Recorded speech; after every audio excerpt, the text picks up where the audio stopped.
न शरीर मन इंद्रियां ये देखना बंद करना करना पड़ता है, और न इनको मैं मेरा मानकर जगत को सत्य मानकर व्यवहार में उलझना पड़ता है। अपनी प्रवृत्ति शरीर की आवश्यकता कम करके प्रवृत्ति कम करते और विश्रांति पाते जाए तो तत्व में स्थिति हो जाए, तत्व में निष्ठा हो जाए।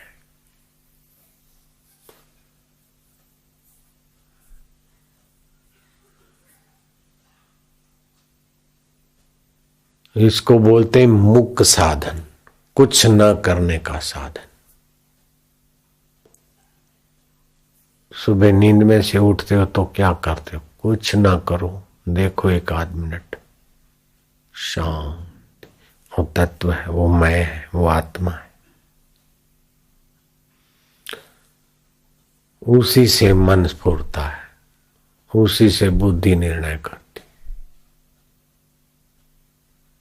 उसी की सत्ता से सुख दुख भासता है। सुख दुख आ आके चला जाता है, वो तत्व तो जो कहते हैं तत्व में मेरी निष्ठा हो तो मैं कौन हूं खोजो तो मिलेगा तत्व।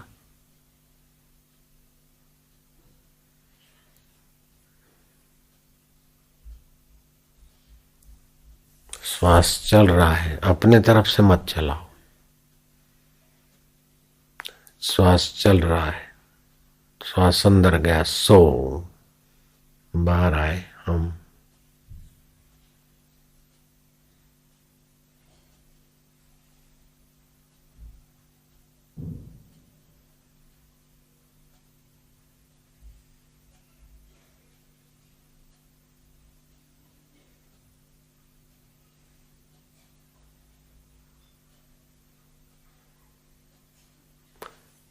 उसमें शांति मिलती जाएगी।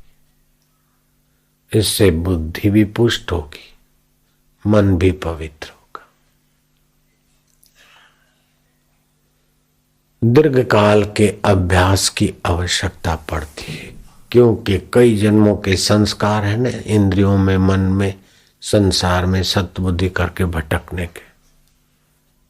इसीलिए वशिष्ठ महाराज ने राम जी को कहा काले न परिपक्व थे। यह अभ्यास का मार्ग है, उसमें समय की आवश्यकता है। विचार मार्ग में हुई हूं बस पति गऊ। रजोगुण तमोगुण बढ़ेगा तो निष्ठा ढीली रहेगी। इसलिए सत्वात संजायते ज्ञान, दिन को नींद करने से रजो तमोगुण बढ़े। शरीर फेटी है तो दोष है शरीर में, त्रिफला फाकला फाका करे ताकि पेट नाड़ियां सफा रहे। प्राणायाम क्या करे 20-25 तो सारा तंत्र ठीक रहे। लेकिन ये मैं ठीक हो गया या मैं बीमार हूं, ये गलती ना आने दे।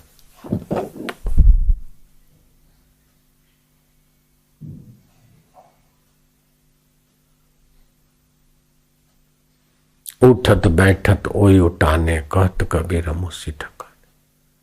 ठीक बेठीक में भी हम ज्यों की त्यों। मौका मिले तो आकाश के तरफ, खुले आकाश में नजर जमा के बैठे,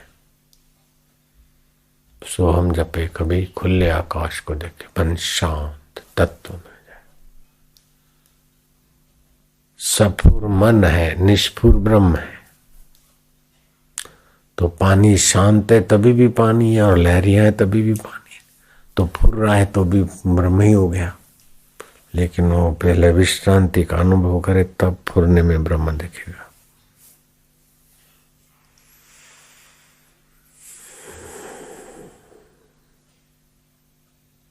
अभी थोड़ा जो सुना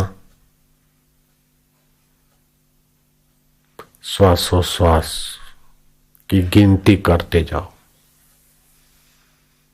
आंख खुली,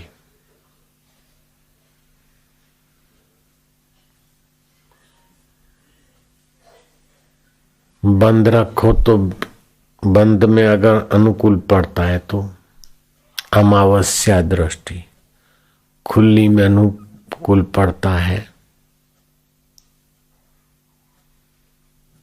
तो पूर्णिमा दृष्टि, और ज्यादा खुली में मन भटकता है तो फिर अर्ध उन्मूलित नेत्र, प्रतिपदा दृष्टि ध्यान में, उसी का अभ्यास। अभ्यास योग युक्तेन चेतसा नान्यगामिनी, अभ्यास योग से युक्त हो जाओ, अपनी चेतसा अन्यगामिनी न होने दो। जहां जहां मन इधर उधर जाए कल्पनाओं में लाके उसी में लगाओ। एकाग्रता ही ध्यान का स्वरूप लेगी और ध्यान ही परमात्मा में परिपक्व स्थिति कराता। श्रवण से 10 गुना मनन, मनन से 10 गुना नित्य ध्यासन, 100 गुना वो ध्यानित होगा। विचार के द्वारा ध्यान अथवा एकाग्रता का ध्यान जो अनुकूल पड़ता है।